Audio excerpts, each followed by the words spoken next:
Bem-vindas, bem-vindos, bem-vindes a essa 10ª jornada de pesquisa do Instituto de Economia.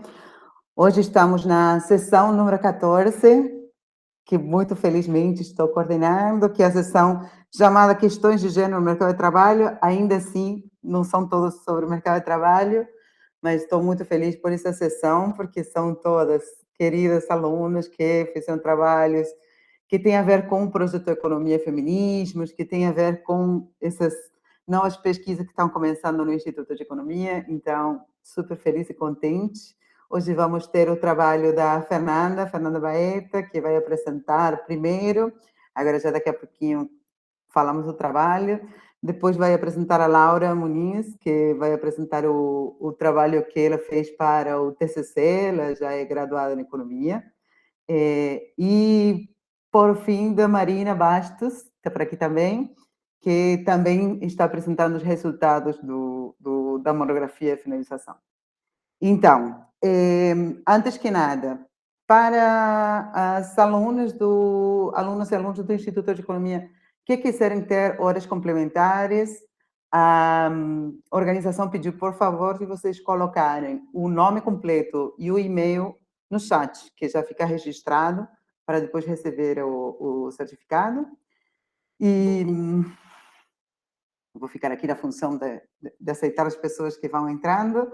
A ideia vai ser fazer as 3 apresentações, cada uma das apresentadoras vai ter 20 minutos para trazer as ideias principais do trabalho, e depois, no final, vamos abrir uma ou várias rodadas de comentários, de perguntas, de recomendações. Então, podem ir escrevendo também no chat se tiverem perguntas no meio e responderem todo no final. Eu quero agradecer também a organização, a Adriana, que está sempre aí ajudando nessa organização da jornada de pesquisa, e a direção também, que nesses tempos difíceis conseguimos fazer mais uma jornada de pesquisa, e isso é muito importante. E a todas vocês que estão aí participando e que vão participar dessa jornada. Então, sem mais delongas, vou passar, então, a palavra para a Fernanda Frota Correia Baeta Neves, a Fé, que vai apresentar um trabalho que chama Impactos da Pandemia no Padrão de Inserção das Mulheres no Mercado de Trabalho e a Resposta às Políticas Públicas. Olá, boa tarde. Obrigada, Marga. Nem estou apresentando ainda a tela. Peraí. Deixa eu apresentar aqui. Estão vendo aí? Ainda não abriu. Está abrindo. Bom, eu vou apresentar, na verdade, o começo da minha monografia. Ainda estou bem no comecinho mesmo. E aí, enfim, aí o tema é esse grandão, né, nome enorme, Impactos da Pandemia no Padrão de Inserção das Mulheres no Mercado de Trabalho e a Resposta às Políticas Públicas. Quem está me orientando é a Lena Lavinas. E aí, para começar, por que eu escolhi esse tema? Primeiro porque eu fiz iniciação científica por alguns anos na área de mercado de trabalho, então já era um tema que, enfim, eu já estava pesquisando antes, já estava trabalhando antes. E aí eu percebi que desde 2015, né, o mercado de trabalho brasileiro tem apresentado indicadores muito preocupantes, tanto em relação às taxas de informalidade, desemprego, subocupação, população fora da força de trabalho, desalento, que é o que eu estudei bastante nesse período. E aí, bom, o mercado de trabalho já era uma preocupação antes. E com a pandemia, isso se agravou muito.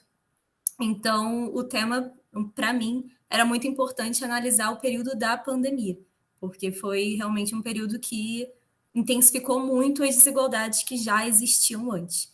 E aí, no caso, obviamente, uma das desigualdades é a de gênero, né, entre homens e mulheres. Existe uma desigualdade absurda, tanto na inserção das mulheres no mercado de trabalho, quanto nas condições de emprego e, enfim. E aí, um trabalho que eu fiz, que foi sobre força de trabalho potencial, eu me deparei com esse dado, que foi um dado que realmente me motivou também a trabalhar essa questão das mulheres, né? Porque foi um dado da população em idade de trabalhar por sexo. Aí, no caso aqui, eu só coloquei de 2019 2021.1 a 2021.2, né, primeiro trimestre de 2019 a segundo trimestre de 2021, mas eu poderia estender para vocês conseguirem ver que realmente nunca tinha havido na série histórica da PNAD contínua, né, esse ponto aqui, que eu não sei se vocês estão conseguindo ver, que é justamente essa inversão na situação das mulheres. Então, agora, a partir da pandemia, no segundo trimestre de 2020, tem mais mulheres fora da força de trabalho do que na força de trabalho. Isso não tinha acontecido antes. Então, foi algo que me preocupou bastante e também foi o que me motivou a analisar especificamente mulheres e não o mercado de trabalho como um todo. E aí, as principais questões do meu trabalho que eu pretendo responder, espero conseguir, são de que forma a pandemia impactou a inserção das mulheres no mercado de trabalho, primeira questão. A segunda é como as políticas públicas influenciaram nesse quadro. Então, por exemplo, o auxílio emergencial impactou o padrão de inserção das mulheres no mercado de trabalho ou não, e de que forma? Então, esse é um dos exemplos. E aí, a metodologia que eu utilizei até o momento, né, porque na verdade eu só fiz o primeiro capítulo, que não necessariamente vai ser o primeiro, mas é o capítulo de resultados mais gerais do mercado de trabalho. Até o momento eu usei estatísticas descritivas mesmo, contextualizando a partir da bibliografia feminista, usando os microdados da PNAD contínua e da PNAD Covid, ambas do IBGE. E aí eu utilizei na PNAD contínua os dados do primeiro trimestre de 2019 até o segundo trimestre de 2021, porque como a minha ideia é estudar pandemia, né, eu achei interessante pegar um ano anterior à pandemia, 2019, para ter como base de comparação mesmo. E PNAD Covid de maio a novembro de 2020, que é o que tem disponível mesmo. E aí, alguns resultados preliminares que eu consegui nesse primeiro capítulo até o momento. O panorama geral do mercado de trabalho para mulheres e homens. Então, dividindo entre força de trabalho e fora da força de trabalho. E na força de trabalho, tem mais homens do que mulheres, e aí força de trabalho tem ocupados e desocupados, né? Sendo a maioria dos ocupados homens e a maioria dos desocupados mulheres. Então, mesmo na força de trabalho, tendo mais homens do que mulheres, ainda assim, as mulheres são maioria entre os desocupados totais. E aí, fora da força de trabalho, tem nesse grupo, né, que são as pessoas que não são ocupadas nem desocupadas, eu quis analisar mais especificamente a força de trabalho potencial, que são as pessoas que potencialmente poderiam estar inseridas na força de trabalho. E aí essas pessoas são, maioria, mulheres também. Então, 60,5% das pessoas na força de trabalho potencial são mulheres. E dentro da força de trabalho potencial, que é dividido em dois grandes grupos, um deles são pessoas que estão disponíveis para trabalhar, gostariam de estar trabalhando, mas que não estão procurando emprego, que são os desalentados, e um outro grupo que são pessoas que não estão disponíveis para trabalhar, mas que procuraram emprego. E aí, muitas dessas pessoas também estão dentro de um grupo que é pessoas que estão ocupadas com afazeres domésticos e cuidados com familiares. Então, isso também me interessa bastante, principalmente pela questão das mulheres, porque, em geral, as mulheres são cerca de 90% desse grupo que está responsável por cuidados, de modo geral. Então, as mulheres também são, como eu não comentei, são maioria entre os desalentados. E aí aquilo era um panorama geral do segundo trimestre de 2021, esqueci de falar isso. Mas quando a gente vai vendo a evolução, a gente percebe que realmente em 3 meses, né, no segundo trimestre de 2020, muita coisa mudou em relação ao trimestre anterior e, obviamente, a trajetória anterior. Então, a pandemia realmente impactou muita coisa, tanto no nível de ocupação, que diminuiu bruscamente de um trimestre para outro, e aí impactando mais ainda as mulheres, tanto a taxa de desocupação, e aí no caso dos homens, passou de 10,9% no primeiro trimestre de 2020 para 11,7% no segundo trimestre de 2021, e para as mulheres de 14,9% para 17,1%.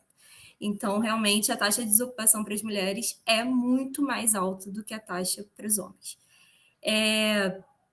E, além disso, o que eu tinha comentado também sobre a força de trabalho potencial, que eu mostrei até o gráfico, e também os desalentados. Outros resultados importantes que eu observei é que as mulheres recebem cerca de 80% do rendimento médio dos homens, isso sem entrar na questão racial, que é algo que eu também quero fazer, né? Ver a diferença salarial, e não só salarial, mas dos outros indicadores também, de mulheres negras, brancas e para homens, né? Homens brancos e negros. Isso também vai mostrar uma desigualdade ainda muito superior. As jornadas de trabalho na pandemia não se alteraram muito, né? Se mantiveram mais ou menos a mesma, mas a questão da jornada de trabalho é menor para as mulheres, mas a gente sempre tem que considerar que existe a dupla jornada, né? Que é não só o trabalho remunerado no mercado de trabalho, como também o não remunerado, que é o de cuidados e afazeres domésticos. Enfim, e na questão da informalidade, os homens, eles são maioria, mas ainda assim as mulheres também. Mas aí, enfim, peraí, depois eu falo sobre isso. E alguns indicadores novos que eu utilizei também, que tem a ver com a PNAD Covid, são alguns indicadores relacionados à pandemia especificamente. Então, por exemplo, os ocupados e afastados devido ao distanciamento social. E aí tem que considerar também o período que a PNAD Covid estava em vigor, né? Que é de maio a novembro de 2020. Então, muita coisa mudou atualmente. Atualmente, eu acredito que esse percentual de ocupados e afastados devido ao distanciamento social seja muito pequeno. Mas naquele período, a maioria eram as mulheres, e aí eu imagino também que tem a ver com alguns trabalhos, como, por exemplo, o trabalho doméstico, né, que algumas pessoas realmente ficaram afastadas por um período, mas que depois retornaram com a flexibilização, etc. E os ocupados não afastados trabalhando de forma remota. E também a maioria entre as mulheres, e também eu suponho que tem a ver com o fato de que as mulheres também são maioria entre estatutários. E, peraí, cadê o... Acho que é isso. Na posição da ocupação, aconteceram algumas mudanças que eu achei relevantes de 2019 a 2021. Primeiro, a diminuição dos trabalhadores do setor privado, o aumento de trabalhadores por conta própria, e aí totalizou no último dado disponível 24,8 milhões de trabalhadores de conta própria, que foi o maior já registrado. E dentre os trabalhadores do setor público também teve um aumento da participação de militares estatutários. Teve um aumento de 500 mil empregos nessa grande ocupação. E 12,4% das mulheres ocupadas no mercado de trabalho são trabalhadoras domésticas. Então, tem uma participação grande dessa posição da ocupação para as mulheres, enquanto para os homens é só 0,8% dos ocupados sendo trabalhadores domésticos. E a questão da informalidade também foi algo interessante com a pandemia, porque o pico da taxa de informalidade se deu no terceiro trimestre de 2019, 44%, mais ou menos, isso considerando uma das medidas, né? Porque a informalidade tem algumas outras medidas também. Mas foi o pico no terceiro trimestre de 2019. Só que com a pandemia, essa taxa ela sofreu uma queda brusca no segundo trimestre de 2020, né? Que é justamente quando se iniciou a pandemia. E aí depois voltou a aumentar. Mas é muito interessante perceber que assim que começa a pandemia, tem uma queda da informalidade. Só que isso não é visto como algo positivo nesse caso, né? Porque, em geral, é um indicador positivo, seria um resultado positivo. Mas não é o caso porque não foi pela formalização desses trabalhos, né? Mas foi porque as pessoas perderam seus empregos mesmo. Então, as pessoas que estavam em condições mais vulneráveis no mercado de trabalho, elas realmente ficaram ainda mais, né, com a pandemia. E um ponto interessante também sobre por que os homens são mais informais do que as mulheres é porque as mulheres elas contribuem mais para a previdência social, de forma independente. Então, cerca de 67% das mulheres ocupadas contribuem para a previdência social, enquanto 62,4% dos homens contribuem. Então, tem um número maior de mulheres contribuindo do que homens. E aí, um outro dado interessante é a subutilização da força de trabalho, que é um indicador composto por outros 3, que é a subocupação por horas trabalhadas, desocupados e força de trabalho potencial. E aí teve um aumento também, obviamente, com a pandemia, e maior ainda, novamente, para as mulheres. E aí, no primeiro trimestre de 2021, o total foi de 33,2 milhões e 18,7 milhões para as mulheres. Então, tem uma participação grande das mulheres nesse grupo. E aí, os próximos passos, que na verdade é a maior parte da monografia ainda, é definir melhor o marco teórico, né? Porque acabou que eu nem trouxe, porque eu ainda estou pesquisando bastante coisa. E fazer uma análise ocupacional melhor, eu quero ver a questão mais de setores mesmo que estão... e aí, quais são as mudanças, quais setores são mais feminizados, esse é um outro trabalho que a gente fez, mas como isso se modificou ou não com a pandemia. Adicionar também a questão racial e fazer análise das políticas públicas e o impacto disso no mercado de trabalho para as mulheres. Então é isso, gente. Muito obrigada.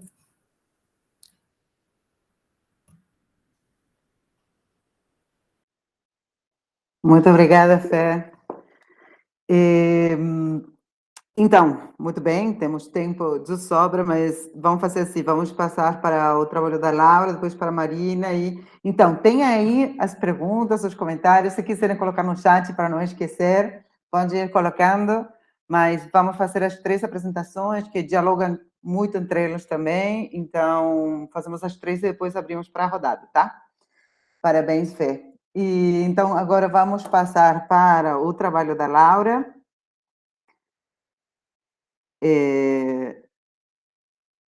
O trabalho Vou compartilhar aqui. Compartilhado. Gênero e orçamento público, reflexões sobre a não neutralidade da política econômica e uma análise da despesa orçamentária com políticas para mulheres no município do Rio de Janeiro. Tá dando aí para ver? Tá abrindo. Sim, dá para ver. Deixa eu... posso começar, Marga? Começa aí. Eu te aviso, então, quando faltam 5 minutos. Tá bom. Então, meu tema, como a Marga falou, né, foi tentando relacionar a questão do gênero, desigualdade de gênero com o orçamento público, que é a minha área de trabalho, né?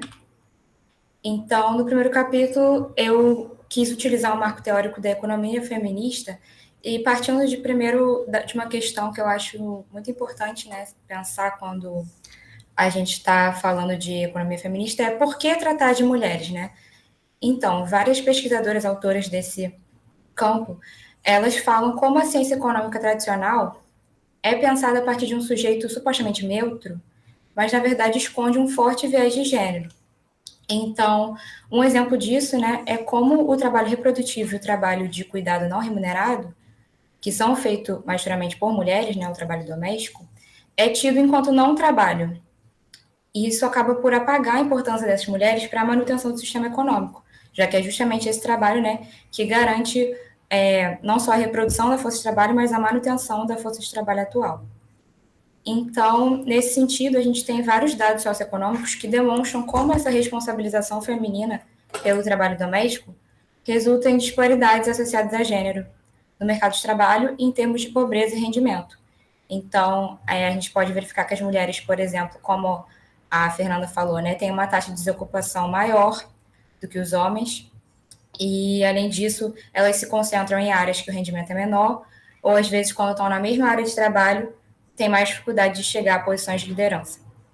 Então, essas teóricas da economia feminista defendem que a teoria econômica predominante seja reestruturada para que possam ser reformadas e aperfeiçoadas as políticas fundamentadas pela economia e incluído o gênero para ajudar nessa mitigação das desigualdades, né?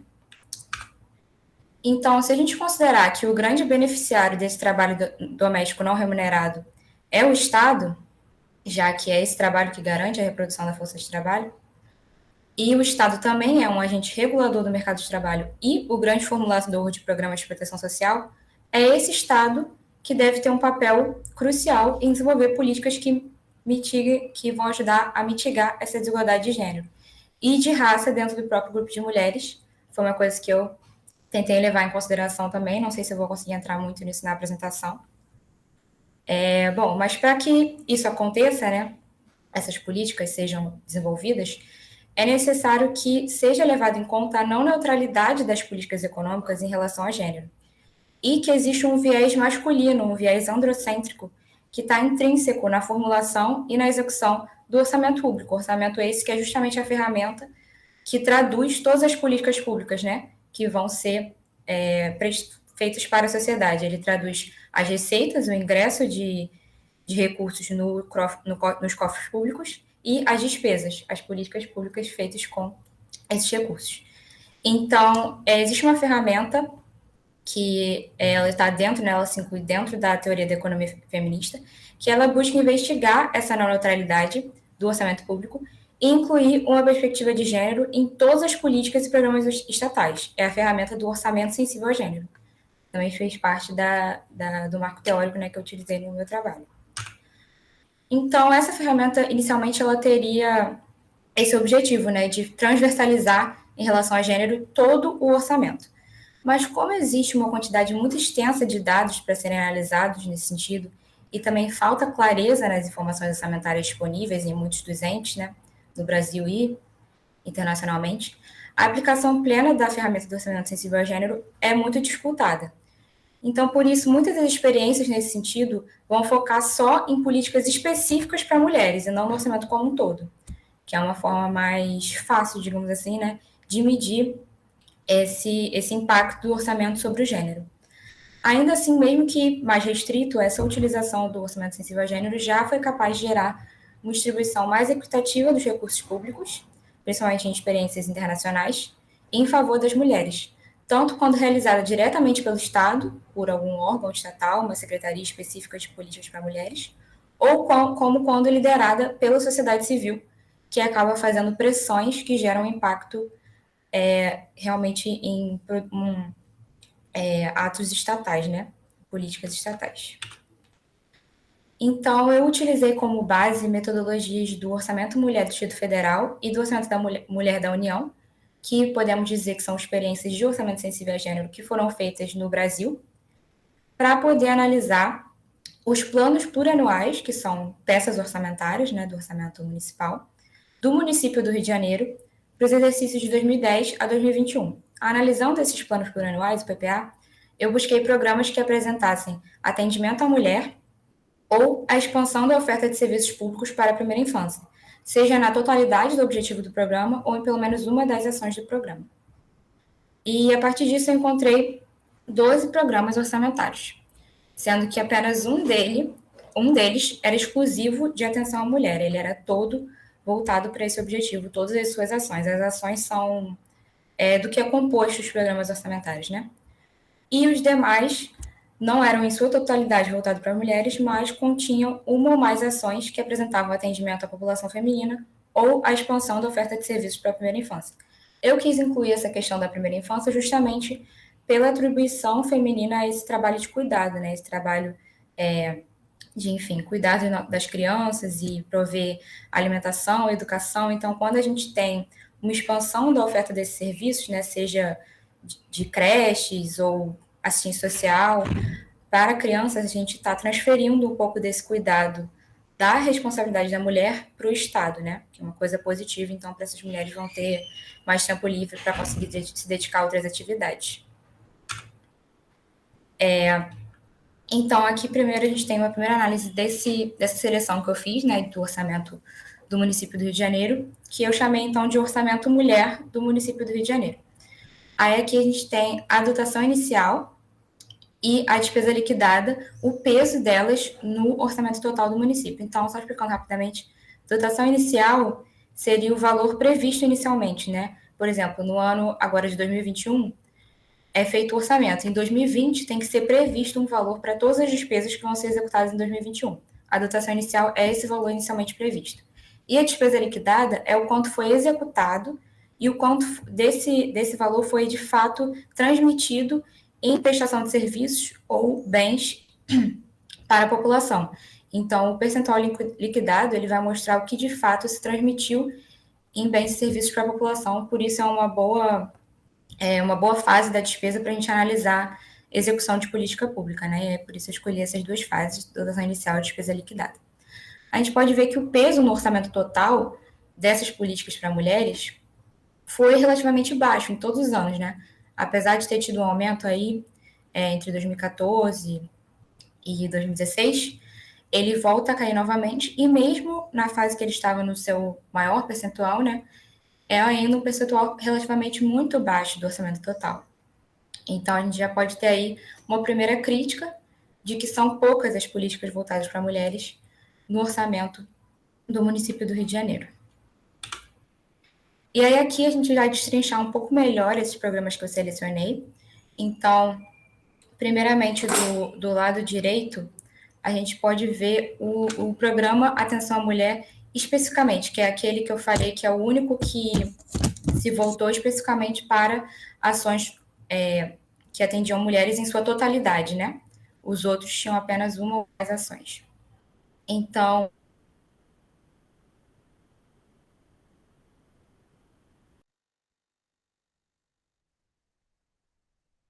do que a despesa liquidada. Então, isso quer dizer que ele não foi totalmente executado, né? O que significa que esses recursos que estavam inicialmente previstos ali na dotação inicial, ou eles foram contingenciados, foram bloqueados, ou eles foram transferidos para outras despesas, justamente nesse programa que representa estritamente políticas para mulheres, né? E aí aqui do outro lado, no lado esquerdo, a gente pode ver uma divisão em 3 eixos que eu fiz dessa despesa: eixo saúde, educação e assistência social. Então, a partir de 2018, a gente pode ver que praticamente todas as despesas são referentes ao eixo saúde, né? A educação e assistência social aparece ali bem pequenininho. E também a gente tem uma proporção significativa de despesas para educação antes disso, antes de 2017. Então, aí a gente pode fazer uma outra crítica, porque as despesas de saúde, nesse caso que eu encontrei, foram todas vinculadas à questão materna. Era ou atendimento de gestantes, ou despesas para manutenção de maternidades. E as de educação também estão ligadas à questão materna, né? A questão da primeira infância. E além disso, algumas de assistência social também estão ligadas à questão da primeira infância, mas não a sua totalidade. Porém, a saúde e a educação em sua totalidade.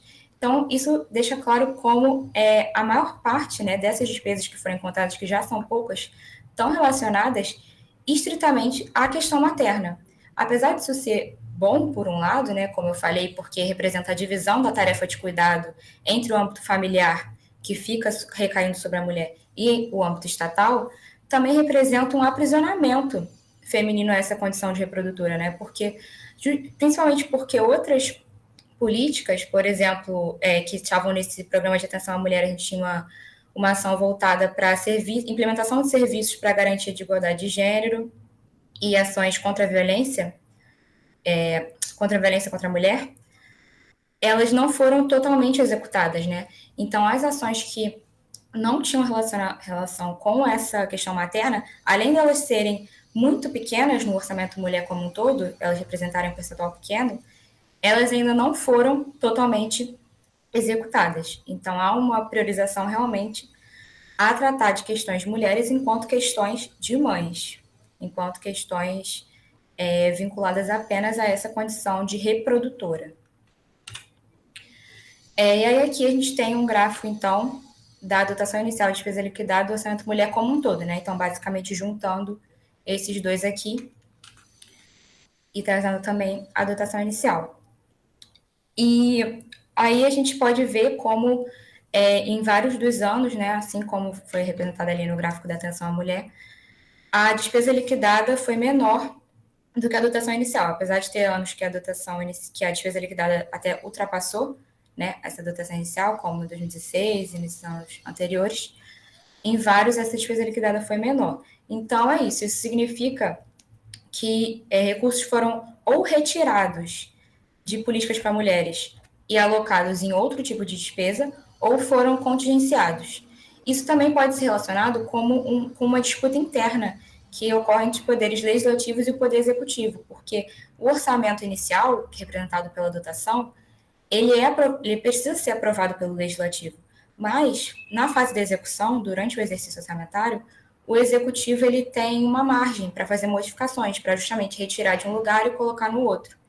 Então, isso faz com que muitas coisas que são aprovadas no legislativo, muitas vezes emendas orçamentárias muito importantes sobre a questão da mulher são aprovadas, mas não são nada executadas, elas não se transmitem em nenhuma prestação de serviço, em nenhum bem para a sociedade. Realmente, isso aconteceu com emendas voltadas à questão das mulheres nesse período que eu observei. Então, isso ainda é uma coisa que precisa levar a devida atenção, né? Não adianta apenas a gente ter ali no orçamento inicialmente formulado várias emendas, várias despesas que favorecem as mulheres, políticas importantes para as mulheres, se, na verdade, na fase de execução, o executivo vai ter liberdade para não executar essas despesas. Então, uma coisa importante desse gráfico também, de se falar, é a questão aqui de 2016, 2017 e 2018. Então, a despesa liquidada, que representa esse rosinha, né? Podemos ver que ela caiu bastante aqui. Entre 2016 e 2017, caiu novamente em 2018. E esses anos de 2017 e 2018 foram anos de contração da receita do município. Então, foram anos que a receita municipal caiu bastante. E aí, com consequência, a despesa também vai cair. Faz sentido. Porém, essa despesa aqui, de 2017 e 2018, caiu além do proporcional. Como a gente pode ver aqui nesse primeiro gráfico, em 2016 já tinha caído um pouco, né? Mas em 2017, desculpa, em 2016 estava no pico, aí em 2017 a gente caiu o peso, em 2018 caiu o peso novamente. Então, essas despesas, no momento de contração fiscal, né, um momento de redução do gasto, essas despesas com políticas para mulheres não foram apenas reduzidas proporcionalmente em relação ao quanto o gasto foi contraído. Elas foram reduzidas mais do que proporcionalmente, ou seja, elas perderam prioridade no orçamento. Isso demonstra como políticas neoliberais, né, que estão totalmente relacionadas com políticas de contração de gasto, que hoje em dia fazem parte do senso comum da economia no nosso país, essa questão do equilíbrio fiscal, políticas nesse sentido atrapalham a questão, refletem negativamente, né, na questão de gênero na política orçamentária. Essa questão acaba perdendo prioridade no orçamento. E isso também pode ser verificado, esse efeito negativo das políticas neoliberais sobre a posição das questões de gênero na política orçamentária, também se reflete em questões de participação política, que aí foi a parte final do meu trabalho. Eu tentei trazer um pouco essa questão da participação política. E aí a gente pode ver como governos neoliberais no Brasil, como, né, governo FHC, governo Collor, foram momentos de afastamento do diálogo com movimentos feministas e movimentos de mulheres, no período com movimentos feministas e movimentos de mulheres. Enquanto isso, períodos de alta democratização, podemos dizer, como foi o período após o regime ditatorial e os primeiros mandatos do PT, foram períodos na qual houve aproximação com esses movimentos. E aplicações práticas do orçamento sensível a gênero, dessa ferramenta, já demonstraram como esse diálogo com mulheres, e mais especificamente como grupos feministas, viabilizam um melhor monitoramento das políticas que contribuem ou não para a igualdade de gênero. Então, esse afastamento do diálogo, o qual os governos neoliberais representam, também são uma ameaça nesse sentido, no sentido do monitoramento que é dificultado. A gente pode ver, por exemplo, que a Secretaria de Políticas para Mulheres, ela foi criada no mandato do PT e ela teve várias políticas importantes, teve a criação do Plano Nacional, né, de Políticas para Mulheres, e ela foi desmontada no governo Temer, quando a gente teve novamente uma guinada neoliberal. 3 minutos, Laura. Beleza, tá, falta 2 só. Então, para fechar, a gente pode falar como essa baixa quantidade de políticas para mulheres que foi encontrada no município carioca e que provavelmente é ainda menor em outros âmbitos, já que é o município que é, primeiramente, o responsável pela despesas com ensino infantil, né, com creches e educação infantil, que foi uma coisa que eu considerei no meu orçamento mulher, ou seja, outros âmbitos não teriam esse gasto, já que é a responsabilidade exclusiva do município no Brasil. E o âmbito municipal tem uma maior facilidade, né, de diálogo com a população por essa maior aproximação. Então, essa quantidade baixa que existe no município carioca, que ainda, e provavelmente ainda maior em outros âmbitos, evidencia uma necessidade de ampliação da presença feminina e feminista no espaço político formal. É importante que as questões de gênero sejam consideradas nesse processo de formulação e execução das políticas públicas, rejeitando, então, a hipótese de neutralidade, que atualmente é dominante na política econômica. Então, para combater esses recentes retrocessos, né, que vem ocorrendo nos últimos governos, e mais ainda para trazer avanços no sentido do combate à desigualdade de gênero, é necessário que seja firmado um compromisso estatal em todas as esferas governamentais para a mitigação das desigualdades e que esse compromisso estatal seja refletido nas respectivas políticas orçamentárias. Então, só para fechar aqui, uma coisa que eu esqueci de falar é sobre a questão de raça, né, de mulheres negras. Eu disse que eu não ia falar muito, mas só trazer uma colocação que eu acho importante, é que eu não achei nada relacionado a mulheres negras em nenhum dos anos. Não existe no orçamento nenhuma ação, por menor que seja, voltada especificamente para mulheres negras. E o que existe voltado para a população negra como um todo é basicamente apenas vinculado a questões culturais, a um museu afro. Não existe nada em relação de promoção de igualdade racial, nada foi executado nesse sentido no orçamento desses anos. Então é isso, gente. Obrigada aí pela atenção. Espero que tenha dado para entender. Tive que correr um pouco, mas é isso aí. Obrigada, Laura. Então, muito bem, estamos ótimas com o tempo, então vai dar para fazer um bom debate no final. Agora passamos, então, para a Marina. Oi, Marina.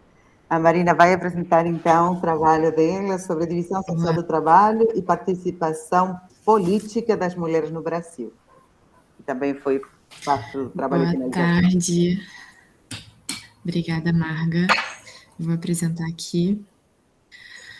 Vou continuar essa discussão de participação política, que a Laura colocou super bem,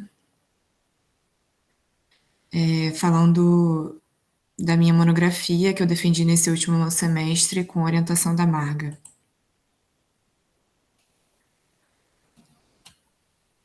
Gente, só um minutinho. Acho que agora vai.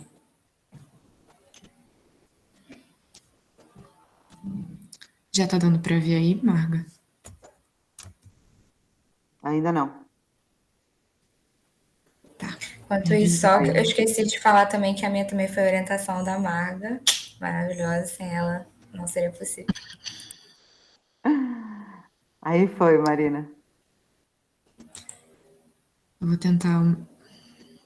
Coloca em tela completa, tá? Eu tô tentando. Aí que tava meio travado aqui. Foi. Foi. Tá bom. Então, esse é o título do meu trabalho, Divisão Sexual do Trabalho e Participação Política das Mulheres no Brasil. O meu objetivo com essa monografia foi analisar qual é o impacto da divisão sexual do trabalho sobre a participação política das mulheres no Brasil e, consequentemente, sobre a formulação de políticas públicas para esse grupo. E a minha hipótese é de que essa hierarquia da divisão sexual do trabalho vigente hoje, ela coloca as mulheres como as principais responsáveis pelas tarefas domésticas e de cuidados. Isso gera uma pobreza de tempo que impõe obstáculos à participação política das mulheres e na vida pública em geral. E por elas não estarem presentes, por não estarem participando, elas não são contempladas por essas políticas públicas que são discutidas e implementadas hoje. Inclusive políticas de afazeres domésticos, de cuidados. E então isso é um ciclo que se retroalimenta e culmina, inclusive, na violência política de gênero. Eu vou falar bem rápido sobre esse primeiro capítulo aqui, para poder focar um pouco mais no segundo. Eu começo com um panorama histórico, falando sobre os antecedentes históricos da divisão sexual do trabalho na Europa Ocidental, e a principal referência minha nessa sessão, em ponto 1, foi o Caliban e a Bruxa, da Silvia Federici, que faz uma análise muito interessante a partir do advento do capitalismo, né, com a separação entre produção e reprodução, reprodução como uma atividade fora da esfera de mercado, né, e a produção como sendo uma atividade remunerada, e quais são as relações que surgem a partir disso, né? Mas eu acho que eu não vou entrar muito nisso, porque não vai dar muito tempo. E na seção... acho que eu tinha anotado uma coisa importante para falar aqui, agora eu tô vendo. Ah, tá. Que com essa separação entre reprodução e reprodução, né, é isso que permite a acumulação do trabalho não remunerado, né? Você reduz o valor da reprodução, do valor necessário à reprodução do trabalhador, você reduz o salário dele, e assim você consegue aumentar a acumulação por parte dos capitalistas, né? E aí, na seção 1.2, eu quis ampliar esse olhar para outras esferas, né?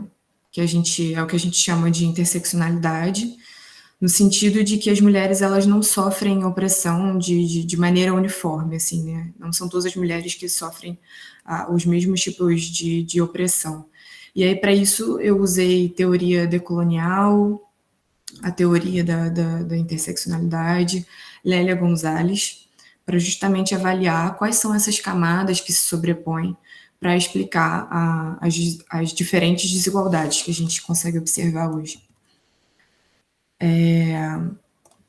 E aí, na seção 1.3, eu falo mais um pouco sobre a participação das mulheres na vida pública no Brasil. E na maior parte dos textos, assim, o que a gente vê tradicionais, o que a gente vê é que a história começa com a luta pelo sufrágio feminino aqui no Brasil, né, como um espelho da Europa. Mas, na verdade, isso gera um apagamento também da atuação das mulheres, que veio muito antes disso, assim, né, já no período colonial, lutando na Inconfidência Mineira, Inconfidência Baiana, revolta dos Malês e em diversas outras situações, escravos e escravas que lutaram também, enfim. E depois disso, o que aconteceu... A primeira organização, assim, primeira grande organização de mulheres que ocorreu aqui foi na segunda metade do século XIX, contra a escravidão, né? E aí depois também, com o fim da monarquia, um debate importante também sobre o voto feminino, só que tinha uma dificuldade muito grande de ultrapassar barreiras de raça e classe, né? Tinha uma orientação muito elitista o movimento, e só nos anos 30, assim, que há essa efervescência no movimento operário grevista, no movimento negro, que acabam fazendo muito mais pelas mulheres do que o próprio movimento feminista, por conta dessas limitações, né? E aí, com a Constituição de 88, o Estado brasileiro é colocado aí, finalmente, como um criador e gestor de políticas públicas para as mulheres. E é claro que ainda engatinhando, né, em relação a essas políticas. E aí, na última década, a gente observa também um movimento muito importante LGBTQIA+, de mulheres indígenas no país. E apesar de toda essa história que está absurdamente resumida aqui, o Brasil ele ocupa aí a 154ª posição de 193 países de participação feminina na política, olhando aí para as eleições de 2014.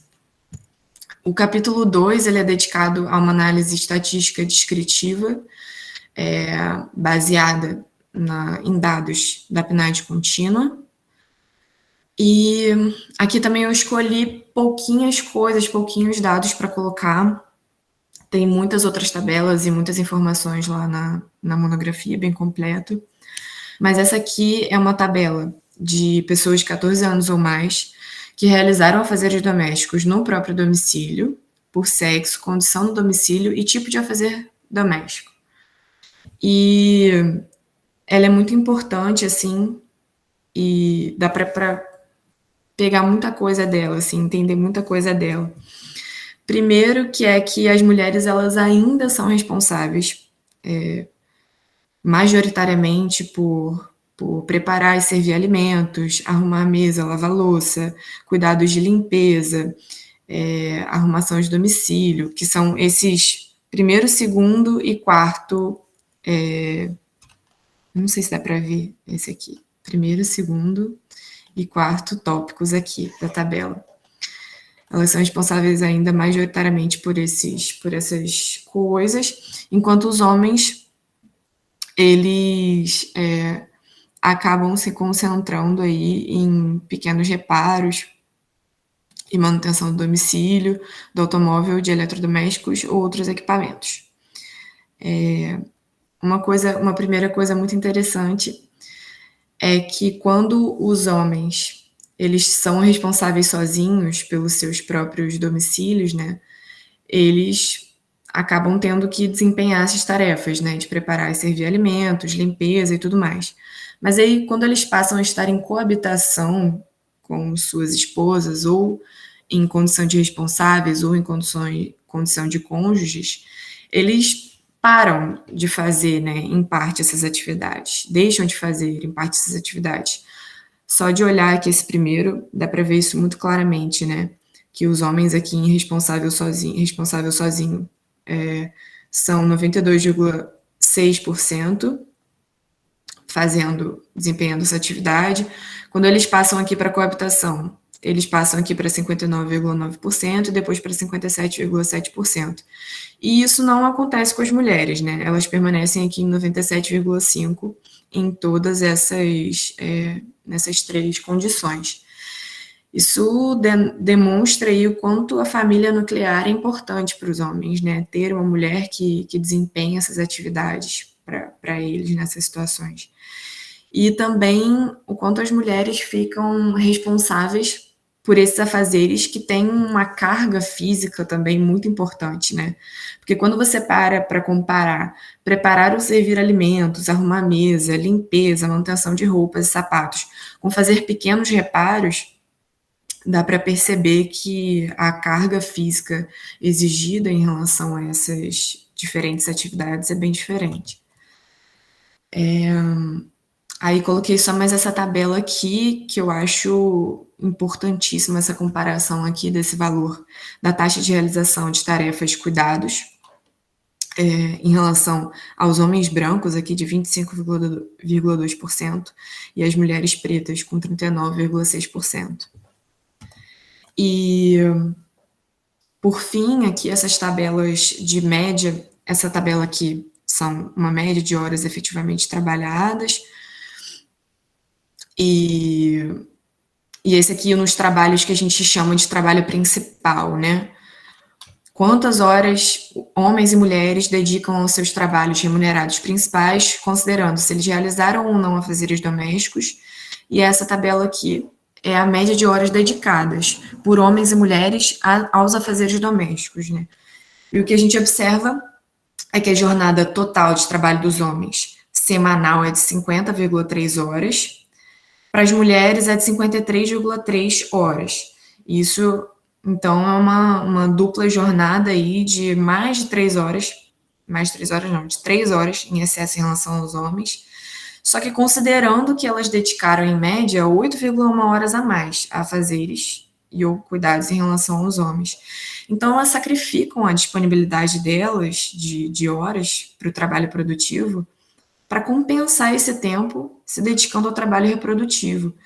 Isso gera o que a gente chama de pobreza do tempo, e que é o que eu vou relacionar com a participação política mais para frente, e isso olhando para o trabalho doméstico não remunerado, né? Aqui a gente está falando de atividades domésticas, de cuidados não remunerados. Mas quando a gente olha também para o trabalho doméstico remunerado, dá para ver o quanto ele é feminizado e racializado e marcado por baixas remunerações e informalidade. Então, a pobreza do tempo, ela está presente tanto no trabalho remunerado quanto não remunerado, e isso coloca uma barreira imensa à participação política das mulheres e em qualquer outras atividades que elas queiram exercer, né?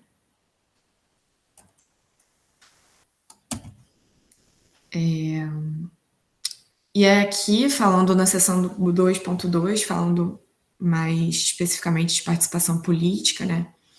A gente sabe que o eleitorado brasileiro, ele é majoritariamente feminino, mas as mulheres representam só 14,8% do total das vagas na Câmara dos Deputados e também no Senado Federal. E só 2 ocupam cargos de status ministerial, num universo aí de 23 vagas. E dos 31% de candidaturas de mulheres em 2018, 16% foram de mulheres brancas, 4% de mulheres negras, 10% de pardas, 0,24% de amarelos e 0,17% de indígenas. Tem uma grande questão também no que diz respeito às cotas para as candidaturas, né? Porque apesar de hoje a lei eleitoral exigir, né, que sejam destinadas 30% de vagas às mulheres para cada partido ou coligação, essas cotas não são refletidas em eleições, né? A gente sabe que essas mulheres não estão sendo eleitas. E, além disso, também existe muito o problema das candidaturas laranja ou candidaturas fantasma, que colocam nomes lá fictícios que vão receber recursos, mas que não vão ter uma campanha efetiva, né? E muito menos vão se refletir em eleições depois. E tudo isso culmina em debates e políticas públicas que não contemplam as necessidades, né, desses grupos excluídos. Na seção 2.3, eu falei um pouco sobre a pandemia do Covid-19, muito baseada nesse trabalho da Sempre Viva Organização Feminista de 2020, que afirma que metade das mulheres brasileiras passaram a cuidar de alguém na pandemia, e 72% afirmaram que a necessidade de monitoramento e companhia aumentou. Também esses dados preocupantes aí de que 40% das mulheres afirmaram que a pandemia e a quarentena colocaram a sustentação da casa em risco, a maior parte dessas sendo negra, que apontou como aí as principais dificuldades, pagamento de contas básicas e aluguel, além de 8,4% de mulheres que afirmaram ter sofrido algum tipo de violência durante a quarentena. Então, a gente nota que esse problema da pobreza do tempo e dessas questões de, não só de pobreza do tempo, mas da não representação das mulheres, né, se agravou muito durante a pandemia. A gente nota que não tem um sistema, uma estrutura por trás que protejam essas pessoas. E a gente também notou que nenhum esforço foi feito no sentido de criar essas estruturas, né, nesse momento. Marina, 5 minutos. Oi. 5 minutos. 5? Tá. E não só, a gente fica óbvio, fica claro que a gestão do governo em relação à saúde pública tem sido vergonhosa, né? Mas não só isso, né? Todas essas questões sociais relacionadas, tudo que vem junto disso também é muito preocupante. E aí, em resumo, né, a subrepresentação determina uma agenda política que considera pouco essas demandas específicas de gênero, raça, orientação sexual, classe e diversas outras interseccionalidades. E aí não são elaborados projetos com o objetivo de transformar a divisão sexual do trabalho e combater, consequentemente, a pobreza do tempo e diversas outras questões. Por fim, aqui o capítulo 3, ele trata de violência política de gênero, muito baseado aqui num livro da Manuela Dávila, Sempre Foi Sobre Nós. São vários relatos de diversas mulheres, Dilma Rousseff, Thalíria Petroni, Tabata Amaral, diversas diferentes personalidades, assim. E no que consiste, né, a violência política de gênero. Ela pode ser fake news, injúria, calúnia, você impedir que alguém, mulheres recebam recursos, qualquer tipo de recursos, ameaçar de violência física, sexual, ou praticar violência física e sexual, diversas coisas. E ela tem um objetivo de disciplinar esses corpos, assim, que eles ousam desafiar o seu lugar comum, né? Que é o de estar restrito à vida privada. E manter esse privilégio dos homens brancos, cis, héteros, nessa esfera de decisão da sociedade. E, em primeiro lugar, o objetivo é fazer com que essas candidatas desistam da disputa eleitoral e depois fazer com que elas renunciem às suas demandas, né? E então, para alcançar posições na vida pública, as mulheres elas precisam enfrentar essas enormes barreiras de divisão sexual do trabalho, misoginia, Estado patriarcal, e depois travar essa outra batalha contra a violência política de gênero. E nas reflexões finais, em relação à divisão sexual do trabalho, a gente propõe um sistema nacional de cuidados, que é justamente um compartilhamento de responsabilidade entre famílias, Estado e sociedade, com o objetivo de retirar das mulheres esse peso, como se elas fossem as únicas responsáveis. E na outra ponta, são importantes também, considerando as configurações atuais, sociais, familiares e institucionais, o que a gente pode fazer de ação direta para promover uma maior participação política das mulheres, né? Aqui coloquei como exemplo candidaturas coletivas, mas também ações efetivas contra a violência política de gênero, né? Com investigação e punição de ameaças e atos de violência, regulamentação de ações realizadas em ambiente virtual, e também, por fim, muito importante reforçar que não é só necessário ter mulheres presentes na vida pública, é necessário ter mulheres progressistas na vida pública, né, que queiram de fato combater as desigualdades, não só no que dizem respeito a elas, mas todas as outras desigualdades, né, porque o feminismo ele diz respeito a isso. Obrigada. Obrigada, Marina. Muito obrigada. Então, eu acho que realmente dá para ver que os três trabalhos dialogam muito, porque estamos vivendo diferentes espaços onde as mulheres, e em muitos casos as mulheres, sobretudo racializadas, estão colocadas nesse lugar grandíssimo de opressão, de exploração, onde seja pela inserção no mercado de trabalho formal, seja pelo lugar de principais responsáveis pelos cuidados de tarefas domésticas, que criam essa dupla ou tripla jornada, inclusive, que provoca essa pobreza ao tempo e que exclui as mulheres da vida pública, né? Que confina as mulheres ao espaço da vida privada, ao espaço da reprodução não remunerada, ao espaço da ausência de participação na vida pública e na vida política. E isso faz com que as mulheres também sejam menos alvo da política pública, como trouxe a Laura também. Então, facilmente você pode ver como, sendo três temas que, na aparência, são completamente diferentes, dialogam absolutamente um com o outro. Então, eu quero abrir agora para perguntas, comentários, considerações, etc. E depois eu faço uns comentários finais, se quiserem, sobretudo porque, para o caso que trabalhou a Laura e da Marina, como eu orientei, também não tenho muitas... Eu já fiz infinitas considerações, então não tenho muitas coisas que adicionar, mas, inclusive, se entre vocês tiverem dúvidas, comentários, perguntas, são bem-vindas.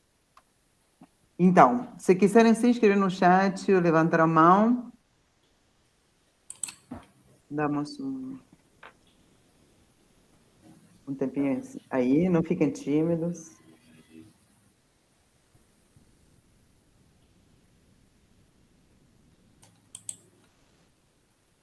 Eu queria perguntar para a Fernanda se você pretende também, porque tem um tempo eu estava lendo sobre isso, mas faz um tempo não lembro exatamente.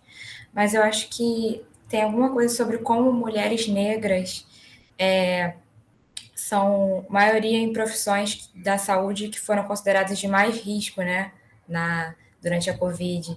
Aí queria saber se você também, tipo, pretende falar um pouco disso também, tipo, o mercado de trabalho na saúde, questão de risco em relação à Covid, isso relacionado com as mulheres. Posso responder, Mar?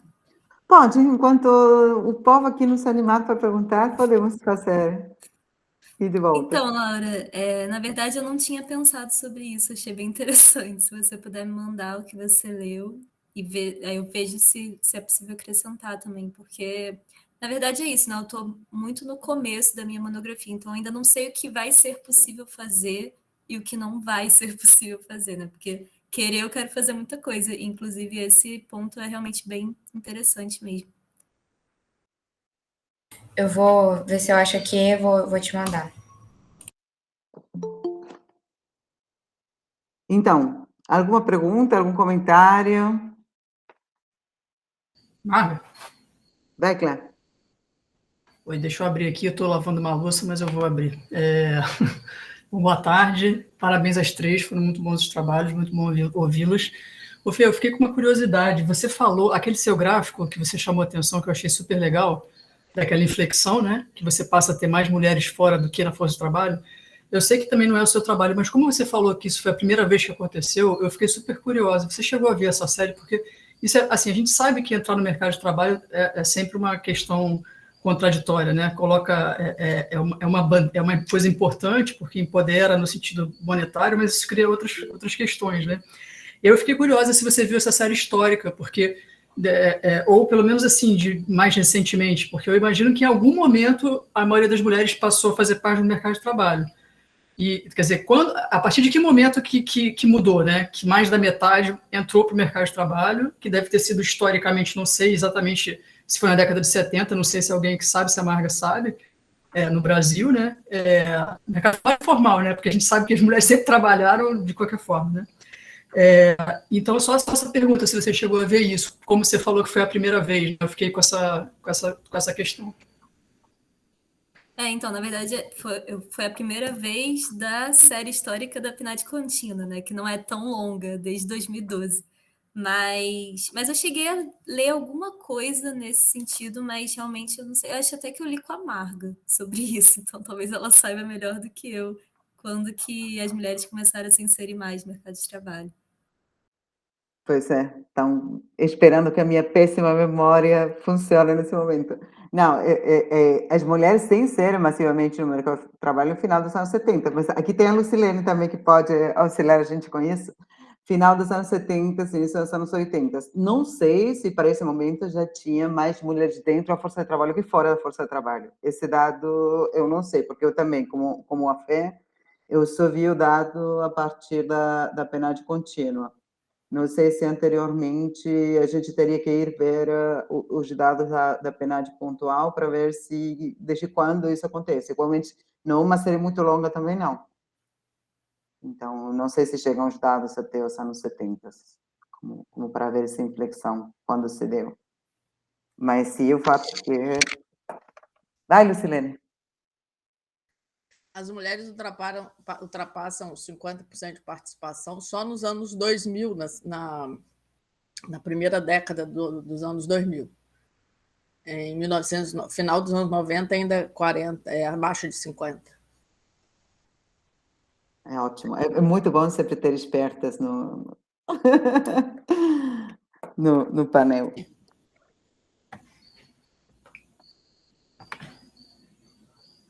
Então, esse dado dá para pegar pela PNAD, né? Sim. Já em 2000, sim. Clarice, você queria fazer outra pergunta? Bom, se ninguém vai, eu posso ir. Eu queria perguntar uma coisa. Fernanda, só uma coisa, eu achei o link que eu tinha falado, vou botar aqui no chat. Tipo, não é um trabalho acadêmico, assim, é mais uma reportagem, mas acho que é Mas é uma reflexão. Reflexão. É uma reflexão boa de considerar, né? Uhum. Vai, Clá. Não, eu queria ouvir a Laura, porque na sua apresentação, Laura, logo no começo, você fala do trabalho remunerado, doméstico remunerado, quem se beneficiar é o Estado. Eu fiquei curiosa assim, da sua referência em relação a isso, porque me parece que, claro, você tem na medida em que o Estado não provê certos serviços básicos e eles têm que ser feitos dentro de casa, né, ele se beneficia, né, porque ele não está oferecendo. Mas tem um intermediário aí que é a família, né? Então, assim, quer dizer, tem até tem uma discussão no feminismo sobre isso, né? Quem explora a mulher, se é o homem ou se é o capitalista, ou se é o Estado, etc. Então, se você pudesse comentar um pouco mais isso, que eu sei que é uma questão mais teórica, que você falou rapidamente, mas se você quiser comentar um pouco sobre isso, eu fiquei também interessado. Obrigado. Não, é isso. A minha principal referência dessa parte assim mais teórica, né, do marco teórico, foi Teixeira, que é uma tese de doutorado, na verdade, né? Então, se eu não me engano, isso é da Teixeira também. Mas é isso, né? A questão do trabalho doméstico não remunerado. Aí foi exatamente isso. É uma discussão longa que eu não consegui entrar muito da parte teórica, mas é justamente a questão de assim, a gente pensa. Aí eu comecei essa parte com uma reflexão sobre o pré-capitalismo, né? Assim, antes da criação do salário. Então, pensando assim, como antes dessa criação do salário, né, o trabalho das mulheres tinha o mesmo valor do que o trabalho feito pelos homens, porque não era não tinha um pagamento por nenhum dos dois diretamente, assim, né? Tipo, se a gente for pensar na questão europeia, Europa feudal, etc., dos servos e tal. Mas aí, com o advento do capitalismo e a criação do salário, esse trabalho doméstico não remunerado, então passou a ser visto como parte da natureza própria das mulheres, né? Que aí isso aí já é referência da Federici, do Caliban e a Bruxa, que foi a primeira coisa que eu tive contato, assim, nesse mundo aí. E aí pensar, então, como o Estado ele necessita de novos trabalhadores, né, para se manter, da reprodução da força de trabalho e da manutenção da força de trabalho atual, né, que as pessoas, enfim, vão para suas casas e comam e tal. Ele precisa disso para continuar existindo, né?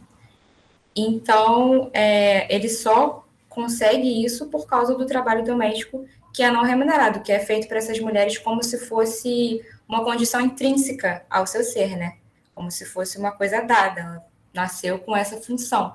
Mas, na verdade, então, é daí que a gente tira essa questão do Estado se beneficiar, né? Porque, assim, a família faz esse papel de reprodução que é fundamental para o Estado, e o Estado não tem nenhum custo com isso, porque ele é visto como um trabalho intrínseco à mulher. Ele se encontra fora da esfera do mercado, né? E aí é isso, como você falou, tem a relação familiar, a esfera do mercado e o Estado. Aí a gente pode também dizer que o mercado se beneficia, né, desse trabalho doméstico não remunerado, se beneficia, claro, porque é isso, os trabalhadores só conseguem estar lá todo dia por causa do trabalho doméstico não remunerado. Mas eu acho que essa ideia do Estado ser o grande beneficiário pensando, realmente tentando botar mais no macro, né? E tipo, a reprodução da força de trabalho como um todo. Então, assim, juntando isso com a questão do Estado ser o grande formulador de políticas sociais e ser o regulador do mercado de trabalho, por isso que eu atribuí ao Estado esse maior benefício, por assim dizer. Apesar do mercado também ter um benefício, o mercado não vai se autorregular e começar a colocar um monte de política que favoreça as mulheres, né? Só vai fazer isso se o Estado for quem criar essas políticas e forçar essas políticas, né? Não sei se eu consegui ser clara. Não, eu acho que a confusão passa... Não confusão, senão que a questão passa porque, na verdade, é para a manutenção do sistema capitalista. E o Estado é um agente desse sistema capitalista. Então, o que falta, que de fato vimos até quando foi a discussão da monografia, é discutir realmente uma teoria do Estado. Quem é esse Estado, para que esse Estado, por que esse Estado, porque se pensa que vai ser ele que vai se beneficiar, quando na verdade é um Estado que vai representar uma classe, uma determinada classe, não, dependendo depois da teoria do Estado que cada um aceite, né? O que cada um divida. Desde o meu ponto de vista, é o Estado no sentido que vai ser o Estado que vai representar a classe capitalista e o interesse da classe capitalista como um todo. Então, é necessário para a reprodução do sistema, mas temos essa situação que você não vê o capitalista individual, o comportamento capitalista individual, etc., senão que vão se comportar como classe, vão exercer como classe, através do Estado, as suas necessidades. Por isso, eu acho que aparece esse espaço, né, é o Estado ou é o sistema. Para mim, é o sistema quem se beneficia, mas vai ser através do Estado, porque sempre se utilizou, o sistema utilizou o Estado para expropriar expropriar valor das mulheres, né, através da apropriação dessa capacidade gestante, etc. Mas é um ponto que a gente ainda tinha em aberto e em discussão. Sim. Teve uma pergunta aqui da Roberta também, essa questão do orçamento participativo, né? Então, eu não cheguei a pesquisar muito sobre, movimentos de mulheres no Rio de Janeiro e tal. Os dados que eu trouxe foram mais, assim, experiências internacionais que mostravam como esses movimentos de mulheres, uma aproximação, melhorava a questão de política de gênero, e experiência nacional também, mas no âmbito federal, né? Pela questão toda da Secretaria de Políticas para Mulheres, etc. Mas, questão de orçamento participativo, eu trabalho na Secretaria de Planejamento e Orçamento da cidade de Magé, né, que é um município aqui perto do Rio, e a gente fez agora um projeto de orçamento participativo, né, para o PPA que vai sair a partir do ano que vem, e aí, enfim, por causa disso, acabei dando uma pesquisada nessa questão do orçamento participativo aqui no estado do Rio, e não tem, assim, nenhuma reivindicação significativa a isso, falando fora da questão de gênero, né, falando do orçamento participativo em si como um todo, que pode ser vários tipos de reivindicação. Não tem nenhuma reivindicação significativa, né, nenhum movimento significativo que lute pelo orçamento participativo aqui no Rio, mas eu acho, sim, que seriam projetos que ajudariam bastante nessa questão de gênero também. Falei, né, trabalho em Magé, a gente fez o orçamento participativo, e uma das ações que foi mais votada para ser priorizada no orçamento foi a criação de um hospital da mulher e a criação de um centro de atenção à mulher psicossocial, né? Então, eu vi, assim, na prática, esse impacto positivo que o orçamento participativo pode ter na posição de questões de gênero no orçamento. Obrigada, Laura. Mais alguém tem algum comentário, consulta, dúvida, observação?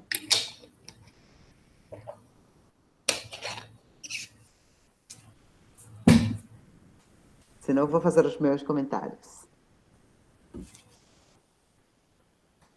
Então, igualmente, se tiver alguma consulta, podem colocar no chat, levantar a mão e temos ainda tempo, um pouco de tempo disponível, até as 4h.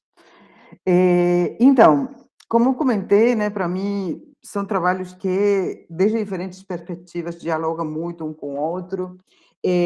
No caso tanto da Laura como com a Marina, eu tenho mais relação com o trabalho, né? A gente trabalhou bastante sobre esses temas e avançamos bastante. Eu acho que um ponto fundamental, e eu sempre falei com as duas, né, de como uma precisa do trabalho da outra, no sentido que entender a importância da participação da mulher na política, né? A conclusão das duas chega no mesmo lugar.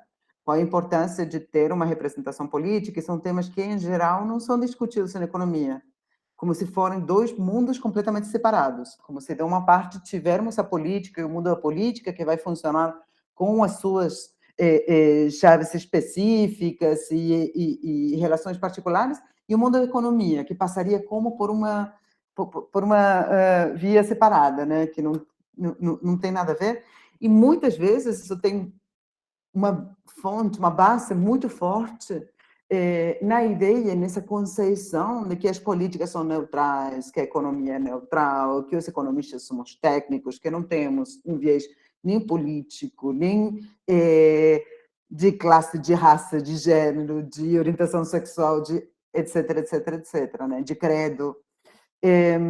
Então, sobre essa base desse falso mito da independência da política, da neutralidade da política, etc., acaba aparecendo assim, como dois mundos completamente separados. O mundo da política vai para um lugar e o mundo da economia, que faz economia para esse homo econômicos. Então, eu acho que uma coisa interessante que o trabalho da Marina e que o trabalho da Laura trazem é justamente essa reflexão sobre a não neutralidade da política econômica.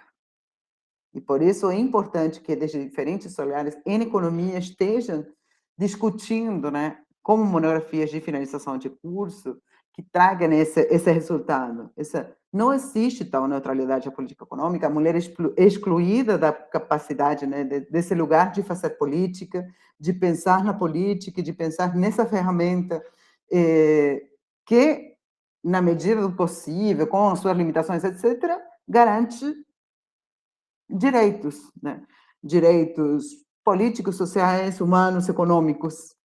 Então, eu acho que, desde esse ponto de vista, ter essa capacidade de ter trazido o papel, e nesse caso, sim, no caso da Laura, estudado em particular como os orçamentos vão ser realmente muito excludentes para as mulheres, né? Como as políticas que são focadas em mulheres são muito pequenas, são subexecutadas, são pouco focadas em coisas que não vão além da maternidade, são realmente muitos indicadores muito importantes, muito essenciais, porque, claro, o que acontece? O lugar da mulher é esse lugar da mãe, esse lugar, e que por isso também temos um ministério, que é o Ministério das Mulheres da Família, e não é pouca coisa que tem a palavra família dentro do nome do ministério.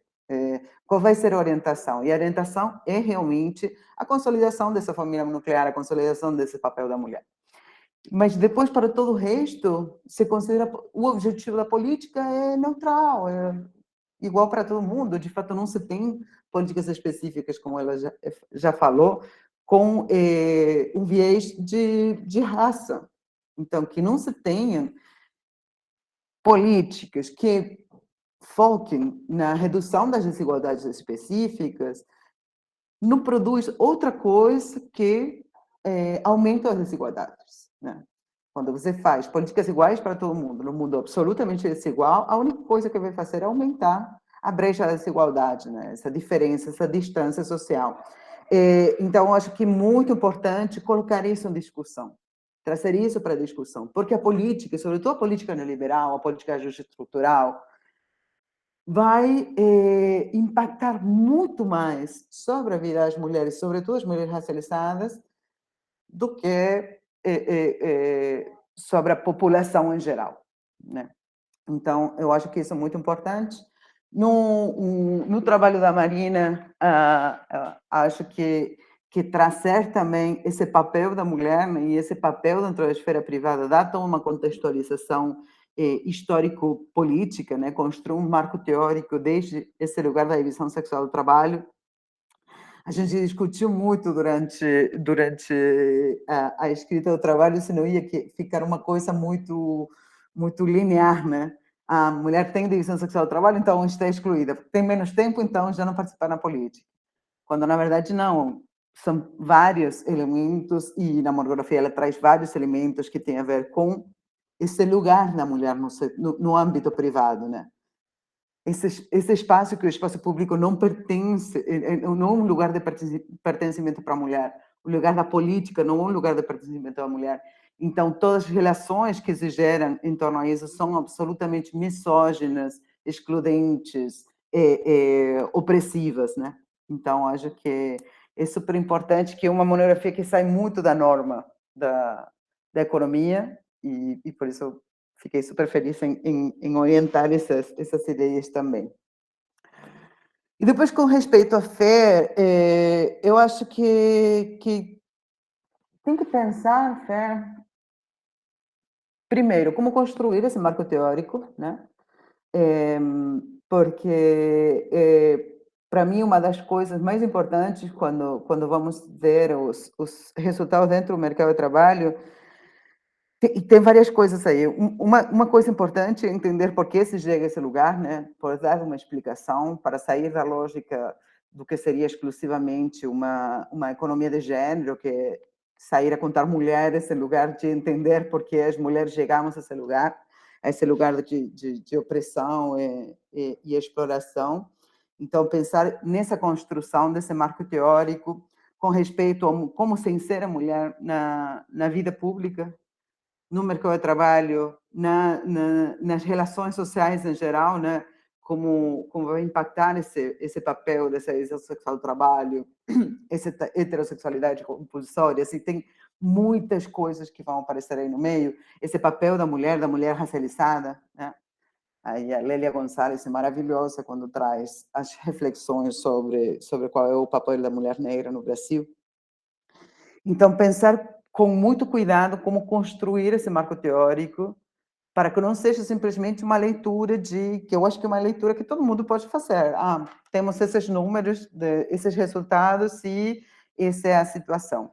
Então, eu acho que a coisa interessante que a gente tem, que tem esse marco teórico para trazer, é o marco teórico da economia feminista, é o marco teórico da teoria colonial, é o marco teórico dos feminismos subalternos, né?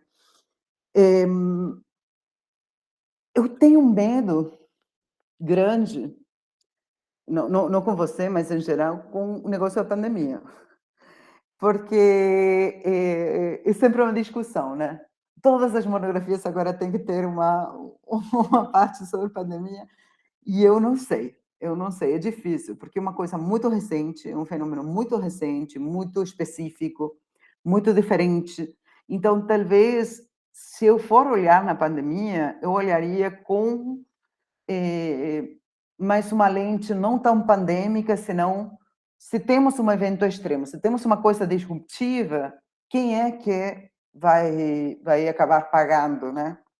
Quem é que vai acabar sendo excluído? Então, não focar tanto na pandemia, senão a pandemia como um fenômeno a mais de uma grande crise sanitária, social, política, econômica. Porque senão acaba sendo pode acabar parecendo como que é uma ideia que começa e acaba quando acaba a pandemia, sabe? Tipo, um estudo específico do humano específico, quando na verdade o que tem que ver é como uma coisa que eu falo sempre é a pandemia chegou para aprofundar relações que já existiam, que são pré-existentes. Não é que a pandemia veio trazer nada de novo. Ela não veio trazer nada de novo. As políticas de ajuste estrutural já estavam aí, as reformas do sistema trabalhista já estavam aí, a exclusão das mulheres já estava aí, a exclusão das mulheres racializadas já estava aí, a situação de informalidade, tudo isso já estava, se potenciou durante a pandemia. Então, tentar usar a pandemia como uma lente de o que acontece quando a situação se acirra, né? Quando piora. E não ficar tanto focado na pandemia, porque tem esse risco. Que tomara, se algum dia a pandemia passar, então, pareceria como que esses análises já não faz sentido, né? Quando, na verdade, sim. Tudo o contrário.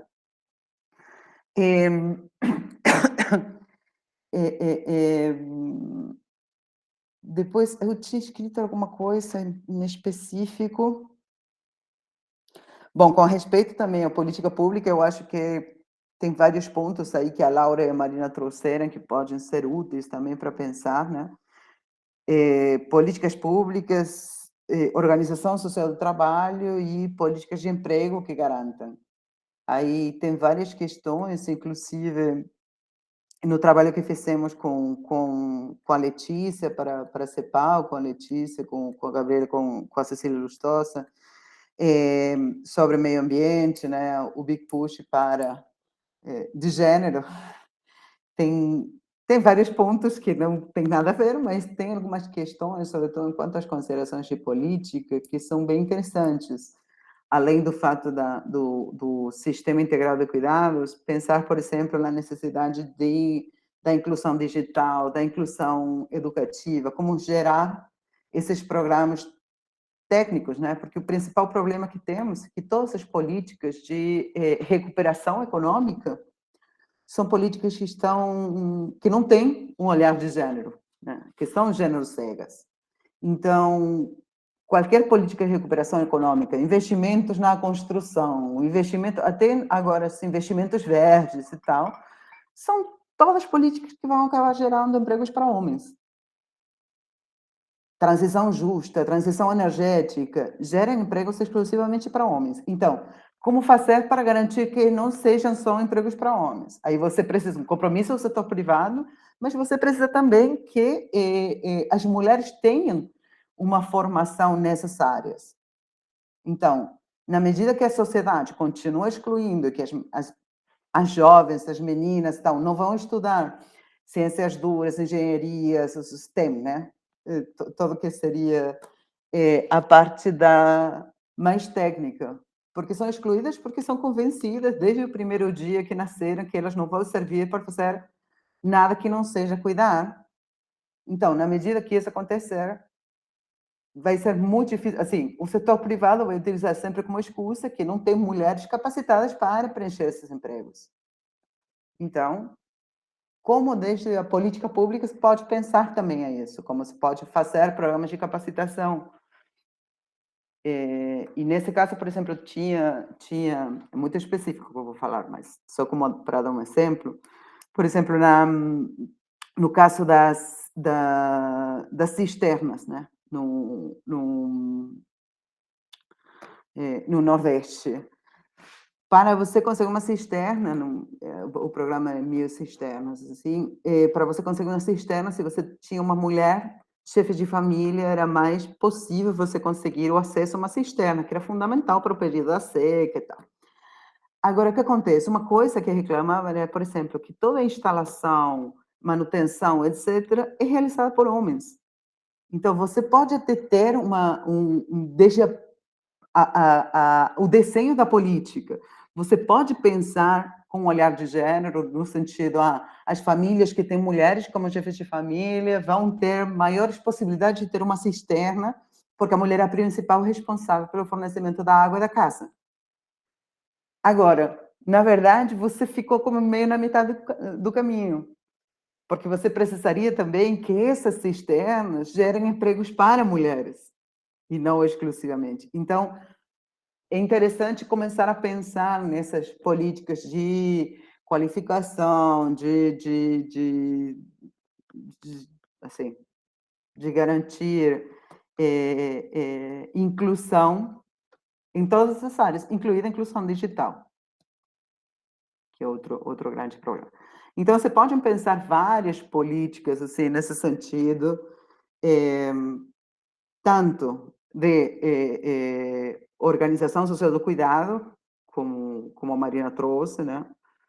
Com políticas integrais de cuidados, etc., e também com políticas específicas, inclusive enquanto educação, formação, mercado de trabalho, etc.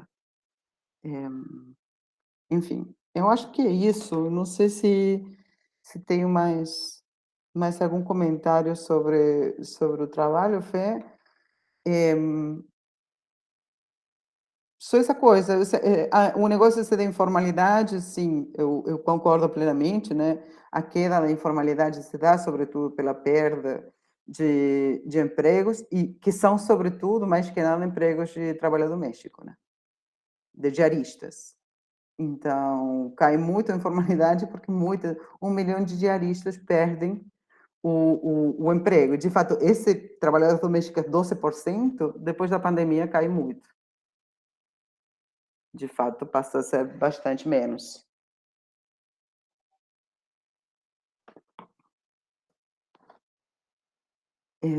Então, é isso. Não sei se vocês querem, se mais alguém quer fazer algum comentário.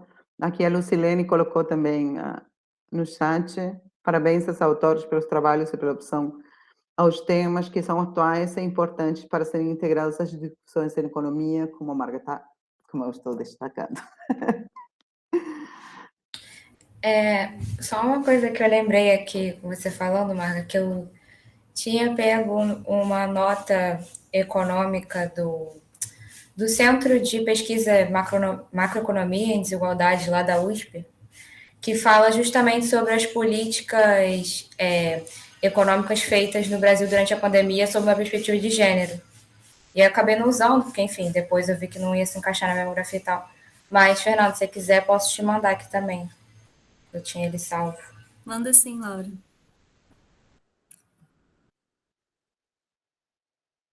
Então, não sei se mais alguém tem algum comentário.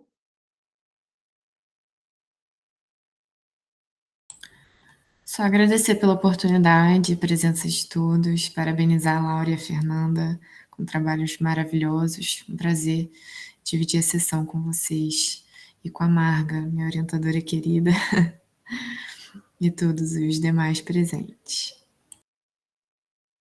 Obrigada, Marina. Então, gente, se não tivermos mais comentários, perguntas, observações. Eu vou aproveitar para agradecer também, então. Fico muito feliz desse tema estar agora sendo mais abordado, inclusive no IE, assim, de eu ter feito parte disso, mesmo que ali no finalzinho da graduação. Espero aqui de fora acompanhar o crescimento cada vez mais dessa área aí com a Marga e que isso só continue. Fico feliz também de ver o interesse do pessoal participando da sessão. Então, obrigada a todo mundo. Parabéns aí, Marina, Fernanda. Boa sorte na monografia. Com certeza vai dar tudo certo também. Obrigada. Queria também agradecer e parabenizar a Marina e Laura. E agradecer muito as sugestões da Marga. Na verdade, anotei aqui, depois possivelmente eu vou falar com você também para a gente trocar mais, principalmente essa questão da construção do marco teórico. Eu pensei nisso mesmo, não tem como eu construir um marco teórico para falar da pandemia só, né? Não faz o menor sentido. Então, eu vou falar sobre algo bem mais estrutural mesmo. Então, vamos trocando mais aí, que eu quero mais sugestões. E é isso também. Eu acho que talvez eu não tenha deixado tão claro quando eu apresentei, mas a minha ideia é entender que a pandemia ela realmente veio para aprofundar as desigualdades, né? Não para criar desigualdade. Na verdade, ela aprofundou aquilo que já estava desenhado de alguma forma, né? Já estava se apresentando antes. E também essa questão que você falou das propostas de política, eu achei interessante porque, na verdade, eu estava pensando mais quando eu pensei em inserir políticas públicas, mas quais foram as políticas que foram criadas na pandemia, né? E como impactaram as mulheres no mercado de trabalho. Foram poucas, né? Na verdade, Foi o mas eu auxílio pensei... emergencial, né? Hein? Foi o auxílio emergencial. Basicamente, né? E aí a minha ideia era ver a questão do auxílio emergencial e se isso teve algum tipo de influência, enfim, positiva ou negativa para as mulheres no mercado de trabalho. Mas eu acho bacana, muito bacana mesmo, essa questão da escolaridade, de acrescentar também essa proposta e essa análise também das políticas de qualificação das mulheres, de escolaridade, mas até porque na pandemia também isso foi uma outra desigualdade que se acentuou, né? Muita gente saiu da escola, enfim. Então acho que é um ponto interessante. E a questão da inclusão digital também, né? Porque trabalho remoto, por exemplo, está acontecendo até agora, né? A gente está aqui apresentando remotamente. Então, essa política de inclusão digital também é bem, bem importante para acrescentar enquanto reflexão. Então, obrigada, Marga. Obrigada novamente a todo mundo. Parabéns, Marina e Laura. De nada, eu fico muito feliz que esses temas realmente estejam tomando cada vez mais lugar e espaço. Aí, Fê, o que eu penso que talvez uma coisa interessante que eu tanto com a Marina como com a Laura insisti bastante sempre foi pensar o contexto das políticas neoliberais, pensar o contexto das políticas de ajuste estrutural, o que significou, sobretudo, a mudança a partir da globalização,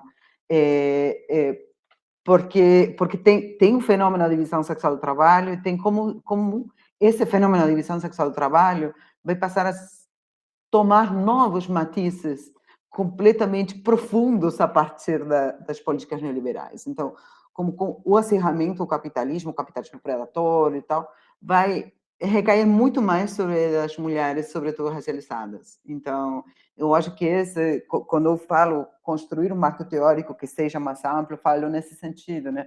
Pensar como se chega a esse lugar, que depois a pandemia seja um episódio, porque vai ser, infelizmente, se continuarmos por esse caminho, vai ser mais um episódio, vamos ter outros infinitos, assim, como temos episódios que são mais específicos, um deslizamento, uma favela, um enchente e tal, vamos ter episódios maiores, né? Como, esperemos que não prontamente, mas, enfim, gente, 15 graus no Rio de Janeiro em outubro não é pouca coisa, né?